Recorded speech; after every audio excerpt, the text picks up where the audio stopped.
जय श्री राम। शबरी का वास्तविक नाम शर्मणा बताया गया है। इन्होंने शबर जाति में जन्म लिया, जिस कारण इनका नाम शबरी पड़ गया। शबरी के पिता भीलों के राजा थे। शबरी जब विवाह योग्य हुई तो उसके पिता ने एक भील कुमार से उसका विवाह पक्का कर दिया और धूमधाम से विवाह की तैयारी शुरू हो गई। विवाह के दिन सैकड़ों बकरी, भैंसे और अन्य पशु बलिदान के लिए लाए गए। इतने सारे पशुओं को देखकर शबरी ने अपने पिता से पूछा, पिताजी, ये सब जानवर यहाँ क्यों लाए गए हैं? पिता ने कहा, तुम्हारे विवाह के उपलक्ष्य में इन सब की बलि दी जाएगी। यह सुनकर बालिका शबरी को अच्छा नहीं लगा और सोचने लगी, यह किस प्रकार का विवाह है जिसमें इतने निर्दोष प्राणियों का वध किया जाएगा? यह तो पाप कर्म है। इससे तो विवाह ना करना ही अच्छा है। ऐसा सोचकर वह रात्रि में उठकर जंगल में भाग जाती है। जंगल में शबरी देखती है कि हजारों ऋषि मुनि तप कर रहे हैं। बालिका शबरी अशिक्षित होने के साथ ही निचली जाति से भी थी। वह समझ नहीं पा रही थी कि किस तरह से वह इन ऋषि मुनियों के बीच यहाँ जंगल में रहे, जबकि उसे तो भजन, ध्यान आदि कुछ भी नहीं आता था। लेकिन शबरी का हृदय सच्चा और पवित्र था। उसमें प्रभु के लिए चाह थी, जिसके होने से बाकी गुण अपने आप ही आ जाते हैं। उसने सोचा, मैं नीच जाति की हूँ, पता नहीं ये ऋषि मुनि मुझे स्वीकार करेंगे या नहीं। इस डर से वह उनके आसपास ही उनसे छुपकर रहने लगी और प्रतिदिन रात्रि में जल्दी उठकर जिधर से ऋषि निकलते उस रास्ते को नदी तक साफ करती, कंकर पत्थर हटाती ताकि ऋषियों के पैर सुरक्षित रह सकें। फिर वह जंगल की सूखी लकड़ियां बटोरती और उन्हें ऋषियों के यज्ञ स्थल पर रख देती। इस प्रकार वह गुप्त रूप से कई वर्षों तक ऋषियों की सेवा करती रही। किंतु एक दिन मतंग मुनि की नज़र उन पर पड़ गई और उन्होंने शबरी का सेवा भाव देख शबरी को आश्रम में आश्रय दिया। जब मतंग ऋषि मृत्युशैया पर थे, तब उनके वियोग से ही शबरी व्याकुल हो गई। उसकी व्याकुलता देख महर्षि ने शबरी को निकट बुलाकर समझाया, बेटी, धैर्य से साधना में लगी रहना। प्रभु श्री राम एक दिन तेरी कुटिया में जरूर आएंगे। प्रभु की दृष्टि में कोई छोटा बड़ा, ऊंच नीच नहीं है। वे तो भाव के भूखे हैं। महर्षि की मृत्यु के बाद शबरी प्रतिदिन कुटिया को इस प्रकार साफ करती कि आज मेरे प्रभु श्री राम आएंगे, कि आज मेरे प्रभु श्री राम आएंगे। और समय बीतने के साथ जब श्री राम जी लक्ष्मण सहित शबरी की कुटिया में पधारे, श्री राम जी को देख शबरी की आंखों से आंसू बहने लगे, चरणों से लिपट गई, मुंह से बोल नहीं पा रही है। एक टक देर तक उस सत्पुरुष को निहारते रहने के बाद बूढ़ी शबरी के मुंह से बोल फूटे, आ गए राम। कहो, शबरी की कुटिया ढूंढने में अधिक कष्ट तो नहीं हुआ? श्री राम जी मुस्कुराए और बोले, यहाँ तो आना ही था माते, कष्ट का क्या मूल्य।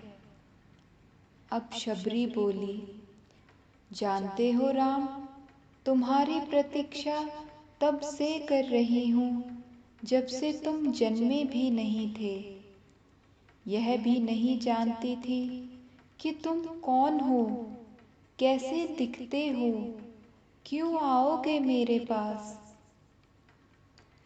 बस इतना पता था कि कोई पुरुषोत्तम आएगा जो मेरी प्रतीक्षा का अंत करेगा। अब श्री राम जी बोले, तभी तो मेरे जन्म से पहले ही तय हो चुका था कि राम को शबरी के आश्रम में जाना है माते। शबरी बोली, एक बात बताऊं प्रभु, भक्ति के दो भाव होते हैं, पहला मर्कट भाव और दूसरा मारजार भाव। बंदर का बच्चा अपनी पूरी शक्ति लगाकर अपनी माँ का पेट पकड़े रहता है ताकि गिरे ना। उसे सबसे अधिक भरोसा माँ पर ही होता है और वो उसे पूरी शक्ति से पकड़े रहता है। यह भक्ति का भी भाव है, जिसमें भक्त अपने ईश्वर को पूरी आस्था विश्वास से पकड़े रहता है, दिन रात उसकी आराधना करता है। पर प्रभु, मैंने ये भाव नहीं अपनाया। मैं तो उस बिल्ली के बच्चे की भांति थी जो अपनी माँ को पकड़ता ही नहीं बल्कि निश्चिंत बैठा रहता है कि माँ है ना, वह स्वयं ही मेरी रक्षा करेगी। और माँ सचमुच उसे अपने मुंह में उठाकर घूमती है। मैं भी निश्चिंत थी कि मेरे प्रभु आएंगे ही, उन्हें क्या पकड़ना। शबरी की बात सुनकर श्री राम जी मुस्कुरा कर रह गए। शबरी अब फिर से कहती है, सोच रही हूँ बुराई में भी कुछ अच्छाई छिपी होती है। कहाँ सुदूर उत्तर के तुम, कहाँ घोर दक्षिण में मैं। तुम प्रतिष्ठित रघुकुल के भविष्य, मैं वन की भीलनी। यदि रावण का अंत नहीं करना होता तो तुम कहाँ से आते राम। श्री राम गंभीर हुए और बोले, भ्रम में ना पड़ो माते। राम क्या रावण का वध करने आया है। माते, रावण का वध तो लक्ष्मण अपने पैर से बाण चलाकर कर सकता है।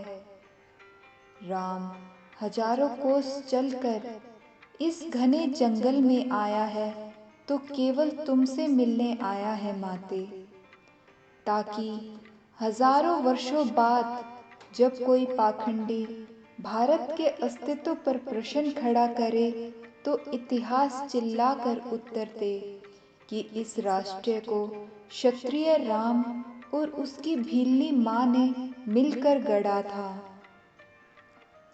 जब कोई कपटी भारत की परंपराओं पर उंगली उठाए तो काल उसका गला पकड़कर कहे, नहीं, यह एकमात्र ऐसी सभ्यता है जहाँ एक राजपुत्र वन में प्रतीक्षा करती दरिद्र वनवासिनी से मिलने के लिए 14 वर्ष का वनवास स्वीकार करता है। राम वन में इसलिए आया ताकि जब युगों का इतिहास लिखा जाए तो उसमें अंकित हो कि सत्ता जब पैदल चलकर समाज के अंतिम व्यक्ति तक पहुँचे तभी वह राम राज्य है। राम वन में इसीलिए आया है माते, ताकि भविष्य याद रखे कि प्रतीक्षाएं अवश्य पूरी होती हैं। राम सिर्फ रावण को मारने के लिए नहीं आया है माते। शबरी एक टक श्री राम जी को निहारती रही। श्री राम जी फिर बोले, राम की वन यात्रा रावण युद्ध के लिए नहीं है माता। राम की यात्रा प्रारंभ हुई है भविष्य के लिए, आदर्श की स्थापना के लिए। राम निकला है ताकि विश्व को बता सके कि माँ की अप्रिय इच्छाओं को भी पूरा करना ही राम होना है।